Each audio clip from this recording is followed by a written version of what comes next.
what background do you have exactly on like the situation that DACA students are in? Just what I heard from the news. All right. So it's a weird situation because DACA does refer to deferred action, so they don't have legal status and they're not on visa, but they did come to the U.S. as children, and so they have lived in the U.S. for most of their lives. So it's a little bit of a different position than someone who immigrates, like my dad did, or like Mr. Andrew did, who immigrates later in life to go to school and come to college or start a career. So it is a different position. And I think that is kind of like the first notable thing about the case. But essentially, my second question is, have you heard about the court case? So is this the one where the Arizona State University wanted to allow DACA students to have Yes. a reduced tuition? Yes. Yes, they wanted them to have in-state tuition as in-state residents. And that has been, technically was decided against ASU. They decided essentially that DACA students should not have in-state tuition. And it's kind of weird right now because it's on appeal. So ASU and the DACA students are appealing the case, and ASU is elected to continue allowing them to have in-state tuition as long as the case is in appeal. But if it's decided, then there's not really a ton that they can do. Okay. So I guess my third question is, do you think that DACA students should have in-state tuition? Yes. Yes. And can you elaborate a little bit on why exactly you think that? I think that they are essentially citizens of the United States. They have been here since they were children. They were not brought here under any pretense. They were brought by their parents, and if they didn't really have a choice at the time, and so they have integrated in our society. They are Arizona residents, and I think that if they're living in Arizona, they should be allowed Arizona tuition. So I think of these kids as just American citizens, and I would love to see them actually become citizens instead of just this deferred action program, but I don't think that's happening in the near future. I mean, it's definitely like a long and expensive process, especially if you came here legally as a child to try and undertake now, like as an adult or somebody who is nearing adulthood.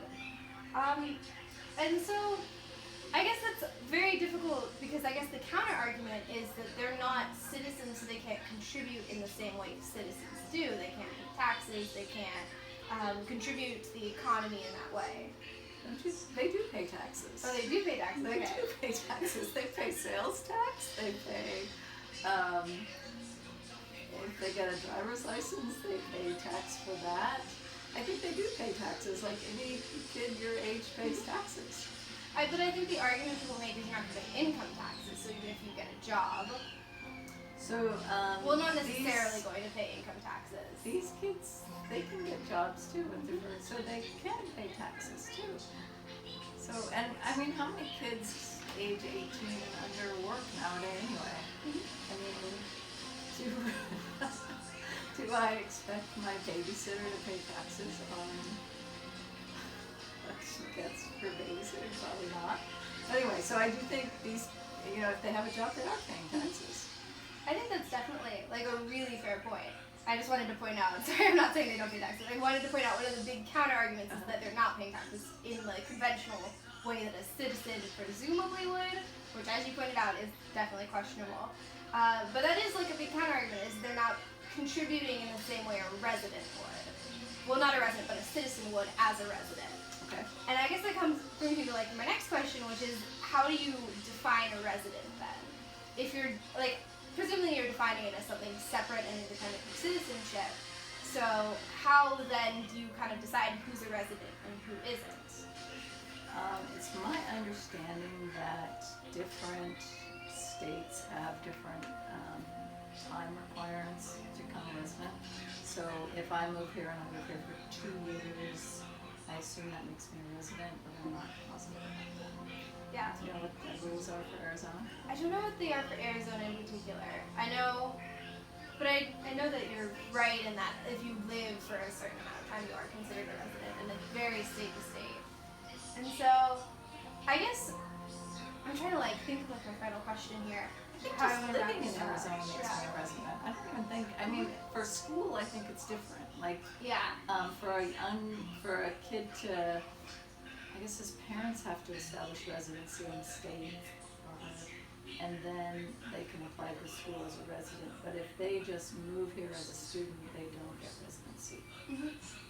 Yeah, and as far as I'm familiar with the ASU system, and I actually talked to Mr. Andrew, who had, it was really interesting because he went to ASU as a non-resident student, as an immigrant, who was living in Arizona at the time, but didn't have resident status in Arizona.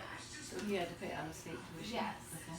And so I think it's really interesting in the case of ASU because you do kind of have these weird rules on like how you're considered a resident as a student. And they do have to have a cutoff. And I think what Mr. Andrew pointed out, that I thought was a very good point, a very valid point, was that the money has to come from somewhere for the in-state scholarships. So when you have out-of-state students coming in, they are paying like 4 or 5 times what the in-state students are paying in their tuition. So that's 4 or 5 times the tuition money that can go to providing scholarships that you don't have to get from independent donors, that you don't have to get from taxpayers, that you can now use essentially to pay for more people to have scholarships and more people to have in-state tuition. So I think kind of independent from the residency argument is the argument that there has to be a cutoff somewhere. Where are we drawing the line for who's a resident if it has such a large effect on what scholarships ASU is able to provide? And so I guess how would you respond to that? Is the question, should DACA students be allowed scholarships? Well, I guess the question is, in-state where tuition? should we draw the line for who is a resident and who isn't? In terms of, not in general, but in terms of students at ASU specifically.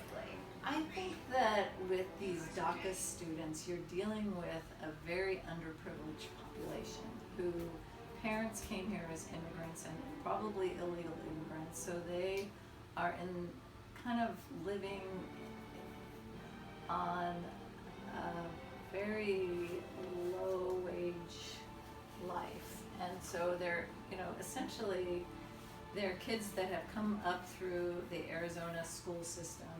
They have apparently made it to get into college at Arizona State, and I think that they should be treated as the same as any underprivileged group that comes and wants to go to college. And I think that, what is wrong with Arizona supporting that, because it helps us in the future.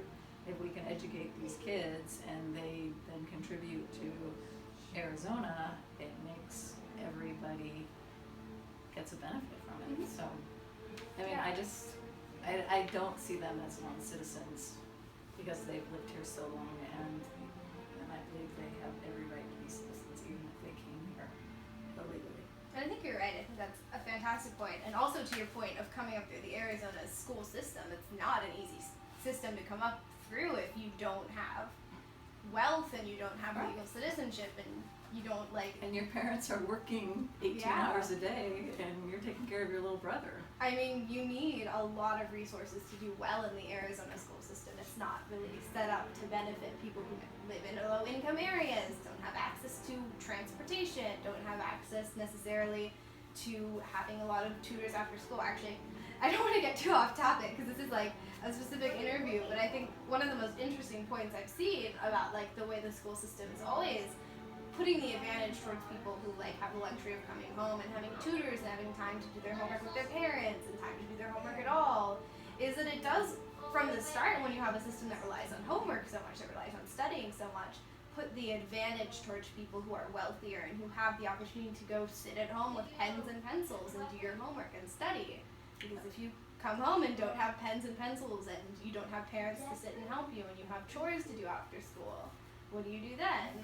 Yeah, I think, So, and those kids who make it to college are pretty impressive kids. If they have all the other problems and they're still getting to college, that's pretty impressive, and we should allow that with in-state tuition. So you'd say there's an intrinsic value in educating these people? Yes, yes.